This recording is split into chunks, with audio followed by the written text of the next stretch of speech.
Chris Smalling there, and quite rightly answering questions about Paul Pogba. We spoke before the game how, he was very much focus of the attention from Pep Guardiola 24 hours ago. Yeah. And he came out with what was an incredible second-half performance. Well, again, he was one of the people... He's always going to have criticism. He's always going to be under scrutiny. And especially with him and Mourinho's relationship. But I thought second half, you have to say, just got himself more forward. He played the game simply, kept the ball moving along, and in the end, he got himself in a position to nick those 2 goals and get himself going. But it wasn't a vintage Pogba performance, but the 2 goals will help him. Absolutely. We'll look at Pogba's goals a little bit later, but as for the goal that ultimately decided this contest, he finished this like a seasoned striker, did Chris Smalling, Ryan? Yeah, I'm really pleased for him. Obviously, he was at fault for Kompany's goal, but he did this in the last away game against Crystal Palace. So, yeah, maybe slightly offside, but yeah, he's got a lot. I mean, right, he'll know a lot better than me, but as a striker. But when you have time to think like that, it's much more difficult than just doing it instinctively. Yeah, so it's a very good finish. Especially with the ball coming in on that kind of angle as well. It's very easy to get it wrong, but he finished it well. But again, really, Otamendi, people like Otamendi, you saw how easy Chris Smalling got by him there. He's the kind of person that you've got to target in the City defence and try and put him under pressure. He's the same for the first goal, same for there again. He just easily brushed past, and he's somebody that is, for me, I think is a massive weak link for City, but don't get to exploit it enough, teams. Let's get a different perspective from pitch side at the Etihad Stadium. Andy Townsend, Shay Given. Both, I suppose, were fortunate enough to witness it firsthand, although no doubt Shay will be a little bit disappointed by the eventual outcome. How do you go about making heads or tails of what we've just seen? It's hard to work out. We said at half-time, Manish, that the Man United players looked deflated. They looked like they didn't know where they were. They were a bit lost, actually, coming off at half-time. And you've got to give Mourinho credit. I don't know what he said at half-time, but they came out a different team. And the 2 goals at the start of the second half were massive. And you could feel the whole atmosphere changing here. Me and Andy were sitting on the sideline saying, now's the time for Pep to bring De Bruyne or Aguero on, and he didn't. Yep. And, of course, Smalling went in front as well. I think what was interesting for me, I was watching Pep Guardiola's reaction to those incredible chances that Raheem Sterling had to maybe send City in, 4-0 up at half-time. Could have been. His reaction to them, he was furious at the way that Sterling squandered those chances. And I just had that gut feeling as we spoke at half-time that if United got one, Shay, would we see the effects of what happened the other night a little bit more against Liverpool? Would City start to just wilt a little bit? Did you think that's what happened or not? As well, they conceded 6 goals in 2 games. I mean, what I will say, for me, from my angle and looking at the replay, it was a stonewall penalty as well. Should have been a penalty on Aguero, and it could have even been a yellow card or even worse. I don't think the ref could see it. He was sort of looking to try and see it, but the linesman was on that side. And then, from a goalkeeping point of view, you've got to give David De Gea some great credit for a fantastic save as well. They done the second half. My gut reaction was that it was a penalty. I didn't see the ball deviate enough. Ashley Young went flying in. He's got his foot up. Now, if Ashley Young makes significant contact with this ball, you would see the ball travel towards the corner flag. It doesn't. You can see Martin Atkins well. He's kind of looking around bodies. But the linesman's got a great view of it. It's the linesman's on that side, and for me, it's not even it's a no-brainer. It's a stonewall penalty. I thought that was an easy call. I really did. I think when referees there are taught to look at the movement of the ball, the path of the ball, and I thought that was a pretty straightforward one, Manish. Did you not think that? Yeah, well, I mean, I've got to say, Ian here is absolutely convinced. I mean, not only is it a penalty, but it is a red card. That's a red card. Yeah. And the ball, like you say with the ball, I thought he was totally out of control of his body there, Ashley Young. Yeah. And when you look at the connection with Aguero's right leg, he's just so fortunate that he's not got that planted, because I think that goes there. It's a terrible challenge. It is. If you look at the referees, a lot of bodies in the way, but the linesman's right there, ready. He should see that and help his referee out. In fact, from that first angle, you can see Martin Atkinson very clearly and very quickly just waving no penalty. And he didn't look like, from our position where we were watching, Manish, he didn't look like he was in the greatest position, the referee, to absolutely make that call. You're right, he did actually do that, as if to say no penalty very quickly, but I didn't think he was in the greatest position to absolutely do that. Yeah, and I say David De Gea, you've got to give him great credit as well. We talked about him for a few seasons now, and that save from the header was spectacular. Yeah, it was a special save. I mean, this guy, Shay, has made so many of those from point-blank range, one-handed. He seems to have the ability to get the biggest hand on it all times. We were kind of right behind it in the angle, and we thought it was in, and he's just... slow motion saying Danny do nothing for a goalkeeper, but that's a fantastic save. It's going away from him, and how he gets it up and over the bar from such a close range as well. That's one of the saves of the season. Ryan, Brilliant. I've got to ask you, I mean, he just keeps doing it, doesn't he? David De Gea. That's an extraordinary save. Unbelievable. The angle, I mean, Shea will know better than anyone, but that angle and to get the power over the crossbar, it has to be something special to beat David De Gea. And then Shea, he's gone with the other arm there, Shea. The thing is, right, if he goes with his left hand, he won't keep it out. The ball, the header is actually going away from it. It's high up, and he's got to go with the right hand. If he goes with the other hand, and the thing as well, right, he's only got a split second to make that decision. It happens so quick. The slow motion, it's unbelievable. A save. It's super. And as Giggsy said, getting a strong hand to get it up and over the bar as well. And that wasn't it, Manish. There were still chances. Again, there was that scramble where it hit Raheem Sterling and just bounced off him and hit the post. The goalkeeper knew nothing about this one. Yeah, He's incredible. He's actually that is going in the goal, Raheem Sterling. That is actually going in the goal. Well, Raheem had one of them days, didn't he? He had 2 or 3 amazing chances first half, and here again, he got an equaliser, but just so close. It's interesting. Raheem Sterling has scored 16 goals this season, which has been an incredible transformation, really, for him. And we can see, what confidence he's taken to the international stage as well. But when he had those chances in the first half, they weren't instinctive finishes, were they? He almost had too much time to think about them. Yeah, we said that, actually. We thought Raheem nearly finishes when he's got no time to think about it. They were really good chances. They weren't half chances. He's clean through and goal. He's got to hit the target. Ask the question of David De Gea, and he's just leaning back there as he goes to hit it. Yeah, that was a fantastic opportunity. And again, this one here.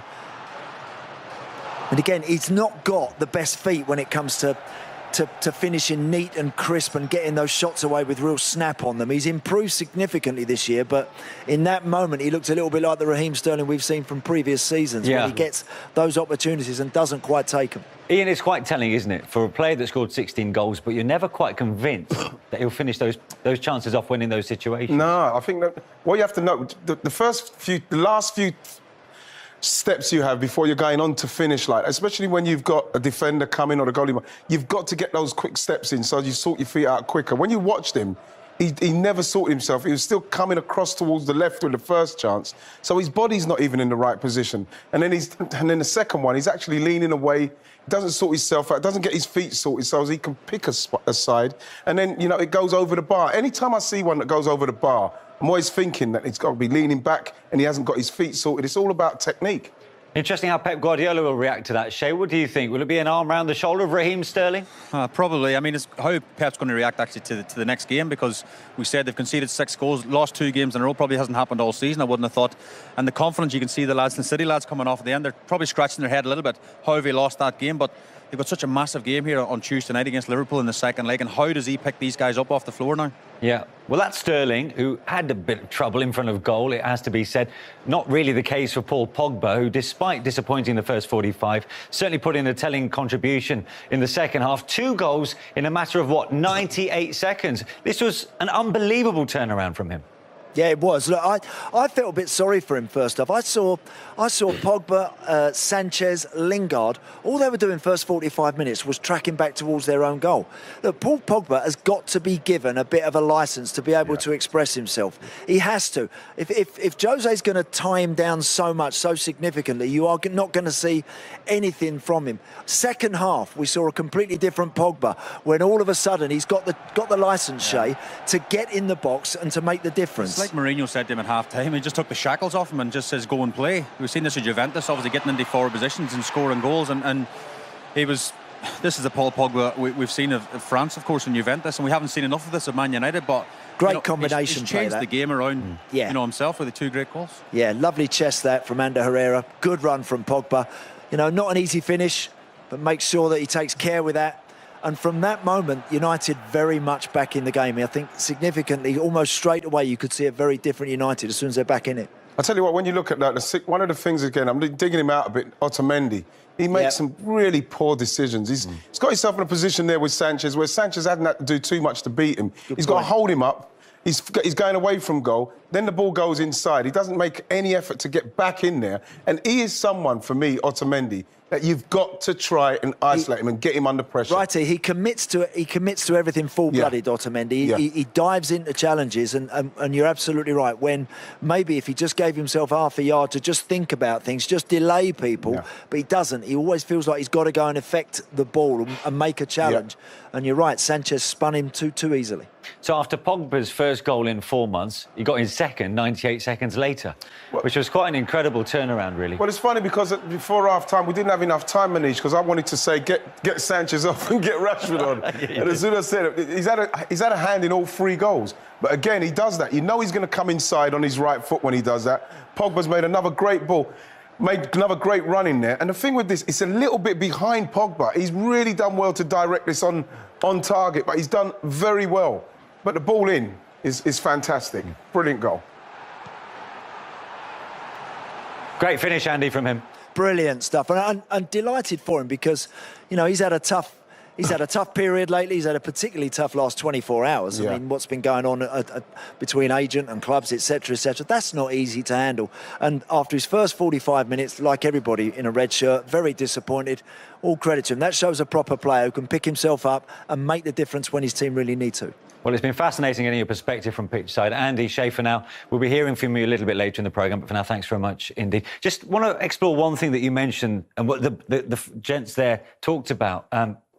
In some respects, the handbrake was on in the first half. Why then did they play the second half? Was it something that the players took upon themselves to play that way, or was that the instruction from the manager?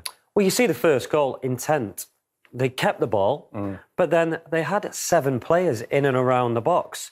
Herrera, a midfielder, who got nowhere near the City box in the first half, is chesting it down for Pogba. Third man running. It's intent. It's getting players in the box. Sanchez out on the right. Lukaku in the box. They've got players in goal-scoring positions. First half, we didn't see that. We didn't see him on the front foot. Like Andy said, all the players were running back towards their own goal rather than towards the City goal. So as soon as that intent changed and you're on that front foot, you feel it as a footballer. Give me the ball. You see Pogba, in both goals, he's involved in the build-up. And that's what his game should be about. Involved in the build-up, get it wide, then get in the box. He's a player who should be scoring 15 to 20 goals a season with the ability that he's got. Interesting to know what the half-time team talk was like in the United dressing room. In fact, we can hear from the United boss, Jose Mourinho, now. Today, thank you. Interesting perspective from Jose Mourinho, not on only Paul Pogba, but the fact that they're just 6 points away now from claiming a top 4 place, and for him, that's his end game ultimately. But interesting there, and he was pursued on that questioning in terms of being irked by this perception that United aren't playing particularly well. But they did seem, and we've already talked about this and touched upon it, Ryan, just moments ago, that they did play as if the handbrake was on in that first half. Is that down to Jose Mourinho or not? Yeah, I mean, obviously, he's the manager who sets them up, but ultimately, when the players go on the pitch, like I said at half-time, a Manchester United player needs to be able to pass to another Manchester United player. You do possession every day in training. That's the basics. But players running with the ball, players not showing angles, weight of pass not being good enough, that's not good enough for Manchester United. Second half, it was. And you see the difference that it gives you, it builds your confidence as the game goes on. And doing the simple things, just getting the basics right. And then gradually, the ability of the individuals will shine through. Almost reflected from what we saw against Swansea last weekend, where United were thoroughly dominant against, albeit a struggling Swansea side at Old Trafford. But second half, it looked like they were very keen to close, close shop from then on in. And that's the thing that I suppose irks United fans, is that it stops them from seeing opponents through with another 2 or 3 goals. Well, I don't think anybody thinks that Mourinho's a bad manager. I think his record and that shows that. And everybody knows that Man United are a really, really good football team, very good football team. Does he shackle them? I believe he does. He's saying that he wanted his defenders to play out, but then, Chris Smalling and Bailly to play out. Even if you're getting Pogba coming in, Herrera, and he's saying he wanted his wingers to come in and help the midfielders. I didn't see any of that. So as they can continue to try and pass it in there, pass it to him. If you can't get the space, at least you're moving Manchester City about. I didn't see any of that in the first half. The second half, yes, they built more confidence. They moved themselves 10, 15 yards further up the pitch. And then the quality of Sanchez, the quality of Pogba, and that, then it started to tell. But I think that him saying that people say don't think he's a good manager, don't think his team's good, I know for a fact that Man United could play 40% better than they're doing, and I think that they should be a lot closer to Manchester City with the players they've got right now. I think this season, the games, Liverpool away, Anfield, where Liverpool were there for the taking, didn't play well. City at home, that I think it was 7 points between the two teams at that time. If you win that game, it could be a completely different season. So in the big games, you know, we've seen the goals away from home in the big games. Not good enough. Obviously, today, it showed everyone against the best team by a million miles this season that United have got the players to do that. And do you agree with Wrighty, what he just said there, Ryan, that United players have 40% more to give? Well, they have to. They have to. Next year, they have to do that because otherwise City will win the league again. Yeah. Because of the quality that they've got, the transfer window, they're going to improve, they're going to get better players. So Manchester United, every season, whoever wins the Premier League, the teams beneath them have to improve. Yeah. So Manchester United have to next year. Despite all that, the 3 points went to Manchester United. But conversely, of course, huge disappointment for Manchester City, for whom the title celebrations are on hold. Consecutive defeats now in all competitions and their first home league defeat since December 2016. We'll be talking more City when we return.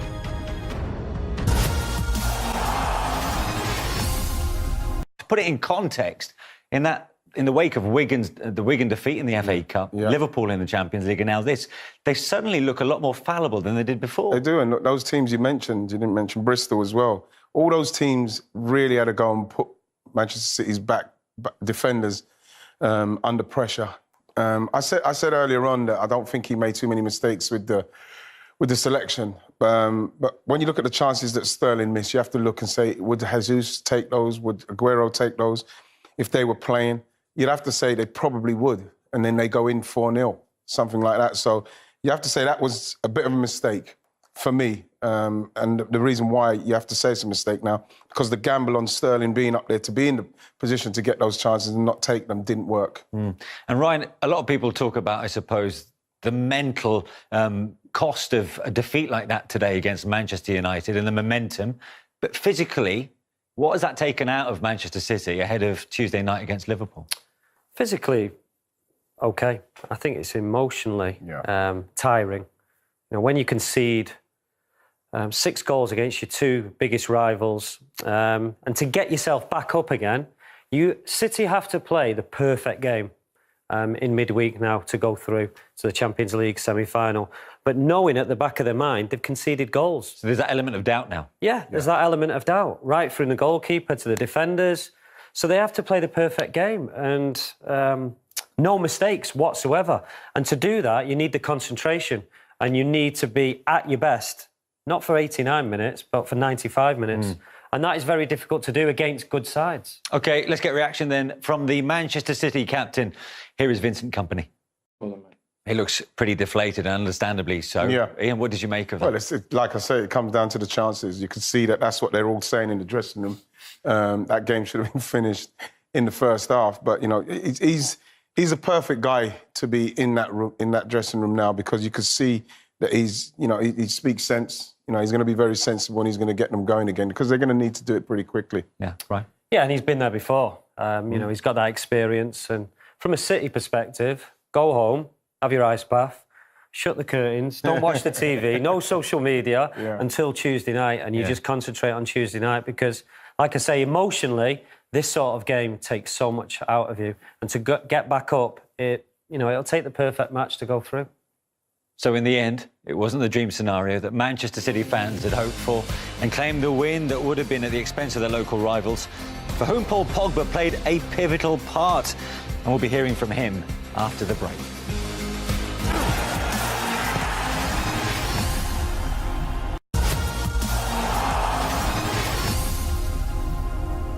Thank you, boss.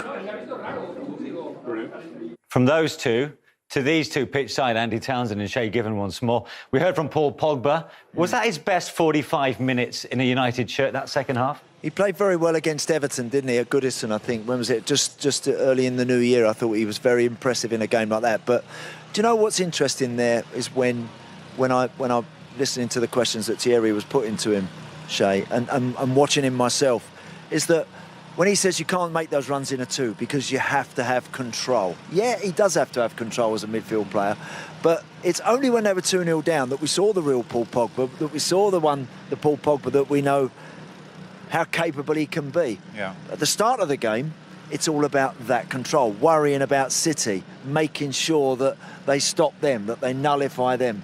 And I think that's what Mourinho does to players. Yeah, well, first half today, the Paul Pogba you wouldn't have bought. You wouldn't have looked at him for 90 million. You would have thought, no, I'm not having him. He positionally was all over the place. Didn't have any influence in the game whatsoever. And then obviously we've seen just by the goals, as he even said himself, the shackles were taken off. They felt they had nothing to lose. 2-0 down away to their arch rivals, stopped them winning the Premier League. And that's what he does. And players like Sanchez, as he says, Sanchez is a class player. We've seen him at Arsenal, how good a player Sanchez is. He'll find you if you make them runs. We spoke off air about Paul Scholes, you know, running into the box, late runs into the box. And the size of Pogba, 6'4", the likes of Otamendi can't deal with that, and Sanchez will find him. Well, it was interesting because Mourinho, of course, gave Pogba some support, having two next to him, the likes of Ander Herrera and Nemanja Matic. In that first half, Herrera was tasked to look after David Silva, Ryan, and that clearly didn't work, did it? No, it didn't. David Silva run the first half, but it's interesting. I totally with Andy there. He was a midfielder. I was a midfielder towards the end of my career. Doesn't matter if you're in a 3 or a 2. You should be getting in the box. Yeah. And you should be saying to your teammate, listen, I'm going in the box, you fill in for me. Yeah. That's what a team is. He's a goal scorer. Yeah. He needs to be in the box. Not every time United attack, but he needs to be in the box 5 or 6 times in a game, and he will score. So is that down to him, or is that down to the formation that he's given? I think it's got to be that. It's the formation and obviously the manager. If Paul Pogba was saying that when there's only a 2, I have to be more controlled. If you've got Paul Pogba in your team and he is not free to go and affect the game going forward, it is pointless having him in the team. He has to be what we've just seen there today, in advance of the midfield, going to help. Yeah. You know, to support, because that's what he's got the ability to do. And just to take a step back from the emotions of what was an incredible derby, can we just, gentlemen at the Etihad, just appreciate what was, at the end, a terrific game of Premier League football? Well, you know, Manish has shown all around the world, and we said at half-time 2-0. We didn't want before the game a 0-0 dull draw because so many millions watched it around the world. I mean, just going back to my City point of view, I was just disappointed that he didn't go full strength today. We said before the game we were surprised a little bit with De Bruyne missing and not starting with a striker, and I felt that had to get the job done maybe 60-70 minutes, then he could rest De Bruyne, take them off. Yeah. So just a bit disappointed from that point, but great effort for the Premier League, of course. OK, we're going to have to leave it there. Thanks so much indeed for your company throughout the afternoon on Matchday Live. Andy Townsend and Shay Given. Incredible. What can we say? 9 hours of Premier League action. We'll have to leave it there. Thanks very much indeed to Ian Wright, to Ryan Giggs. It's been a cast of thousands on today's edition of the programme. 8 fixtures, no home win, but we were given an absolute stonker of a game at the Etihad Stadium.